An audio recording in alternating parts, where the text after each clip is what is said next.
Hello friends, this is Funz education. दोस्तों, आज हम क्लास 6 की एसएसटी का 4th चैप्टर क्या बताती हैं हमें किताबें और खबरें। आइए स्टार्ट करते हैं इनके इम्पोर्टेंट फैक्ट्स। दुनिया के प्राचीनतम ग्रंथों में से एक ये है पॉइंट। ये है वेद। हमारे वेद 4 हैं: ऋग्वेद, सामवेद, यजुर्वेद और अथर्ववेद।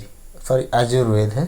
ठीक है। सबसे पुराना वेद जो है वो ऋग्वेद है, जिसकी रचना लगभग 3500 यानी 3500 साल पहले हुई। ऋग्वेद में 1000 से ज़्यादा प्रार्थनाएं हैं, जिन्हें सूक्त कहा जाता है। सूक्त का मतलब अच्छी तरह से बोला गया हो। ठीक है। ये विभिन्न देवी देवताओं के स्तुति में रचे गए हैं, जिसमें मतलब उनकी स्तुति यानी पूजा के लिए, ठीक है, उनकी वंदना करने के लिए रचे गए हैं। ठीक है। इनमें से 3 देवता बहुत महत्वपूर्ण हैं। कौन कौन? अग्नि, इंद्र और सोम। अग्नि आग के देवता, इंद्र युद्ध के देवता और सोम एक पौधा है जिससे एक खास पेय बनाया जाता है। ठीक है। आगे चलते हैं।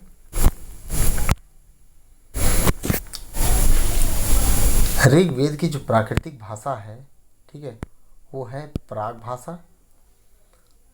ठीक है। प्राग संस्कृत या वैदिक संस्कृत कहते हैं। ठीक है। नेक्स्ट चलते हैं संस्कृत एवं अन्य भाषाएं। संस्कृत भाषा भारोपी यानी भारत और यूरोपीय भाषा परिवार का हिस्सा है।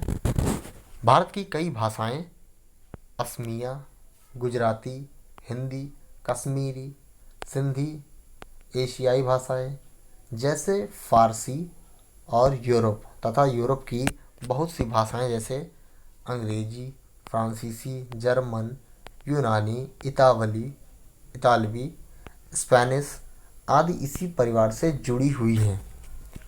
उन्हें एक भाषा परिवार इसलिए कहा जाता है क्योंकि आरंभ में उनमें कई शब्द ऐसे थे, ठीक है, जैसे मात्र, ये संस्कृत है, माँ हिंदी है और मदर अंग्रेजी शब्द को देखा जाए। ठीक है। तो सारा जो है माँ से, एम से स्टार्ट है। ठीक है। उपमहाद्वीप में दूसरे भाषा परिवारों को भी भाषाएं बोली जाती हैं। उदाहरण के लिए पूर्वोत्तर प्रदेशों में तिब्बत बर्मा परिवार की भाषाएं बोली जाती हैं।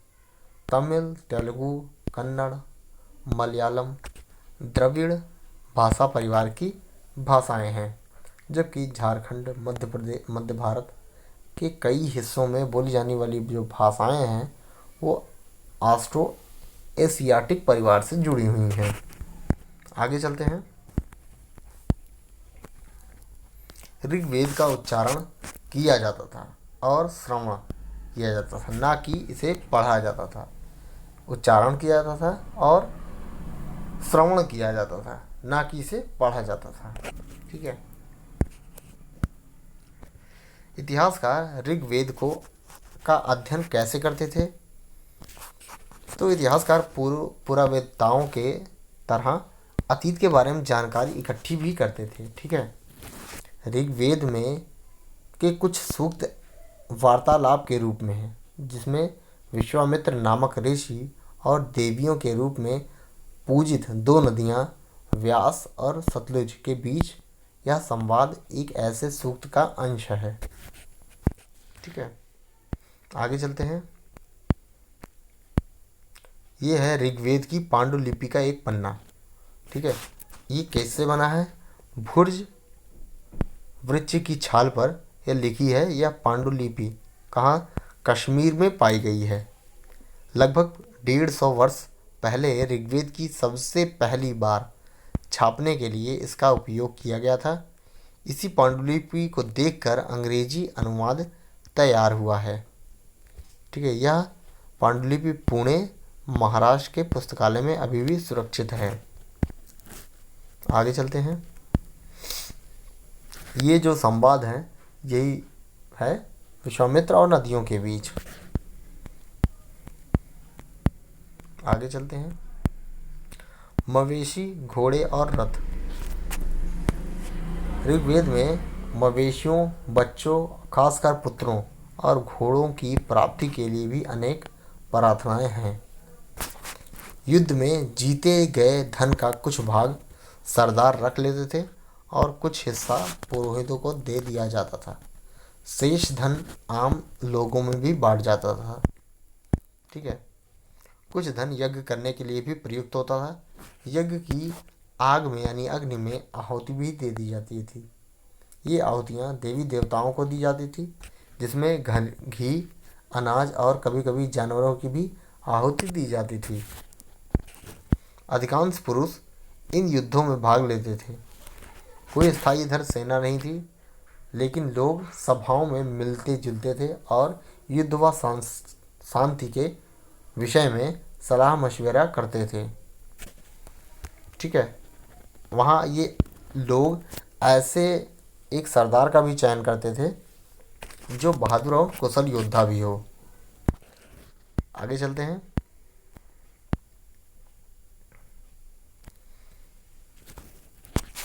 अब इन्होंने कुछ वर्गीकरण भी किया था काम के आधार पर लोगों का। ठीक है। पुरोहित, जिन्हें कभी कभी ब्राह्मण कहा जाता था, तरह तरह के यज्ञ और अनुष्ठान करते थे। और दूसरे लोग होते थे राजा। ठीक है। आगे चलते हैं।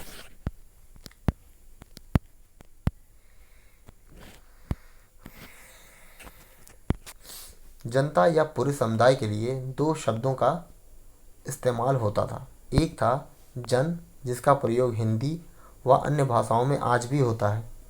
दूसरा था विश्व, जिससे वैश्य शब्द निकला हुआ है। ऋग्वेद में विश्व और जनों के नाम मिलते हैं, इसलिए इसे हमें पूर्व जन या विश्व तथा भरत जन या विश्व, यदु जन या विश्व जैसे उल्लेख मिलते हैं। आगे चलते हैं। अब जिन लोगों ने प्रार्थनाओं की रचना की, वे कभी कभी खुद को आर्य कहते थे। जिन्होंने प्रार्थनाओं की भी रचना की, वो खुद को कभी कभी आर्य बोलते थे तथा अपने विरोधियों को दास या दस्यु भी कहते थे। दस्यु वे लोग थे जो यज्ञ नहीं करते थे। ठीक है। शायद वो दूसरी कोई भाषा बोलते थे। ठीक है। दास वे स्त्रियां होती थीं और वो पुरुष होते थे जिन्हें युद्ध में बंदी बनाया जाता था। ठीक है। उन्हें उनके मालिक की जायदाद माना जाता था। वे जो काम मालिक चाहते थे, उन्हें सब करना पड़ता था। आगे चलते हैं। खामोश प्रहरी, कहानी महापाषाणों की।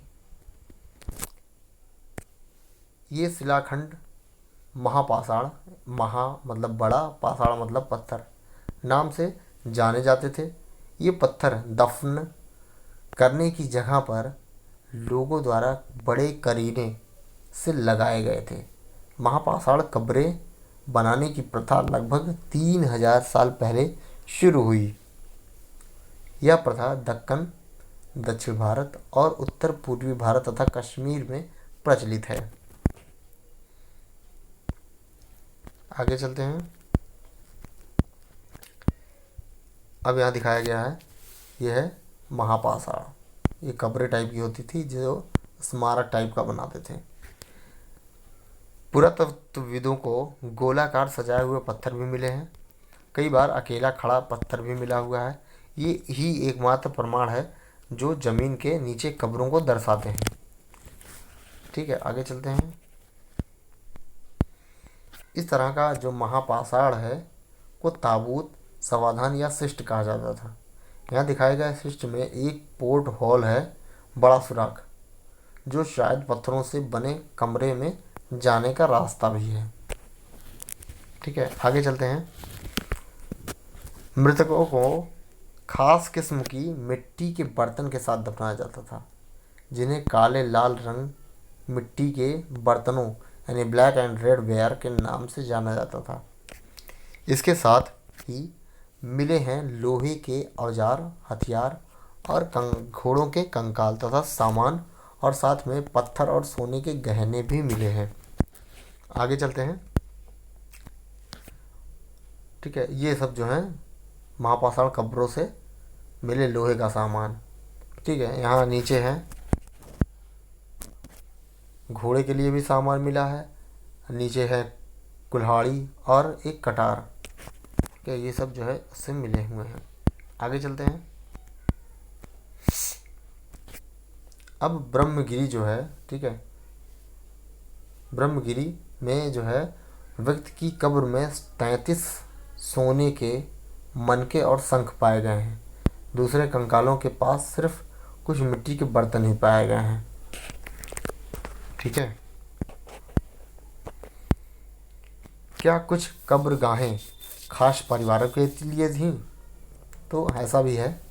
कभी कभी महापाषाण में एक से अधिक कंकाल मिले हैं। ये दर्शाते हैं कि शायद एक ही परिवार के लोगों को एक ही स्थान पर अलग अलग समय दफनाया गया है। बाद में मरने वाले लोगों को पोर्ट होल के रास्ते कब्रों में मिलाकर के दफनाया जाता था। ऐसे स्थान पर गोलाकार लगाए गए पत्थर या चट्टान चिन्हों का काम करते थे, जहां लोग आवश्यकता अनुसार शवों का दफनाने दोबारा भी आ सकते थे। ठीक है, ये एक इंडिकेटर के लिए लगाए थे ताकि वो भूले ना आदमी आ सके। इनाम गांव के एक विशिष्ट व्यक्ति की कब्र। इनाम गांव भीमा की सहायक नदी घोड़ के किनारे एक जगह है। इस जगह पर 3600 से 2700 साल पहले लोग रहते थे। यहाँ वयस्क लोगों को प्रायः गड्ढे में सीधा लिटा कर दफनाया जाता था। इनका जो सिर था उत्तर की ओर होता था। ठीक है, आगे चलते हैं। एक आदमी को 5 कमरों वाले मकान के आंगन में 4 पैर वाले मिट्टी के एक बड़े से संदूक में भी दफनाया गया है।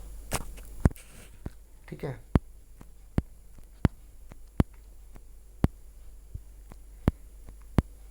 अब यहाँ देखते हैं। आज से लगभग 2000 साल पहले चरक नाम के एक प्रसिद्ध वैद्य थे। इन्होंने चिकित्सा शास्त्र पर चरक संहिता नाम की एक पुस्तक लिखी थी। वे कहते हैं कि मनुष्य के शरीर में 360 अस्थियां होती हैं। यह आधुनिक समय यानी आधुनिक शरीर रचना विज्ञान की 206 अस्थियों के से ज़्यादा काफ़ी है। ठीक है, काफ़ी ज़्यादा है। संभवतः चरक ने अपनी गिनती में दांत, ठीक है, को जो है अस्थियों के जोड़ और कार्टिलेज को जोड़ करके यह संख्या बताई थी। ठीक है, फिर आगे चलते हैं। इनाम गांव के लोगों के काम धंधे।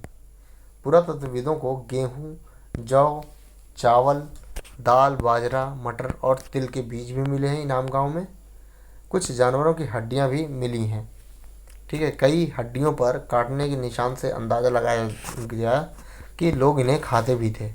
गाय, बैल, भैंस, बकरी, भेड़, कुत्ता, घोड़ा, गधा, सूअर, सांभर, चितकबरा, हिरन, कृष्ण मृग, खरहा, नेवला, चिड़िया, घड़ियाल, कछुआ, केकड़ा और मछली की हड्डियां भी पाई गई हैं। ऐसे साक्ष्य मिले हैं कि बेर, आंवला, जामुन, खजूर और कई तरह की रस भरियां एकत्रित की जाती थीं। आगे चलते हैं।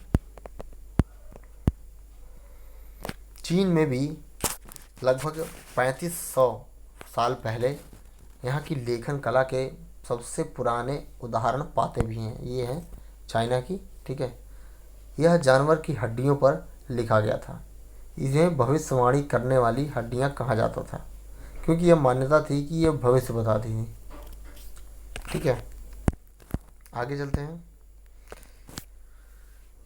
ये जो है राजा शहरों में महल बनाकर रहते थे। ठीक है, उन्होंने बेशुमार दौलत इकट्ठी भी की थी, जिनमें बड़े बड़े नक्काशी किए कांस के बर्तन भी मिले हैं। ठीक है, शामिल हुए हैं।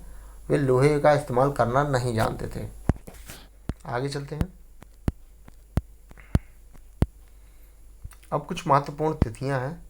वेदों की रचना का प्रारंभ जो था वो लगभग 3500 साल पहले। वेदों की रचना का प्रारंभ लगभग 3500 साल पहले। महापाषाणों के निर्माण की जो शुरुआत थी 3000 साल पहले। ठीक है, फिर इनाम गांव के लोगों का, जो कृषक थे, उनका निवास जो था वो 3600 से 2700 साल पहले था। ठीक है, और चारक जो थे लगभग 2000 साल पहले रहे होंगे। ठीक है, ओके फ्रेंड्स, वीडियो कैसा लगा कमेंट सेक्शन में ज़रूर बताएं, अपना रिव्यू ज़रूर दें। अगर अच्छा लगा हो तो लाइक सब्सक्राइब ज़रूर करें और साथ में बेल आइकन को प्रेस करना ना भूलें। फिर मिलेंगे नेक्स्ट वीडियो में नेक्स्ट चैप्टर के साथ, नेक्स्ट न्यू फैक्ट्स के साथ। तब तक के लिए मुझे आज्ञा दीजिए। नमस्कार, जय हिंद, जय भारत और आपका बहुत बहुत धन्यवाद।